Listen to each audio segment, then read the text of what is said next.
Et ces faux pasteurs, ces gens qui se lèvent là, qui vont venir vous dire, oui, en fait, Jésus, il est noir.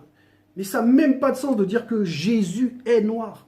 Jésus n'est pas noir. C'est un mensonge total, puisque ce personnage de Jésus n'existe pas en réel. Et derrière cette invention de Jésus, cette pure invention-là, comme on avait vu tout à l'heure, là, cette mythologie de Jésus-là, c'est un démon en fait. Cette mythologie de Jésus-là, c'est un démon en fait. Et si on dit que même si il disait que Jésus était noir, alors il faut dire que Moïse est noir aussi. Parce que dans la prophétie, on a dit qu'on va faire un prophète qui ressemble, on va dire, du même peuple que Moïse. Donc, qui va être de la même couleur que Moïse. Et si c'est le cas, expliquez-moi comment il peut s'appeler Jésus.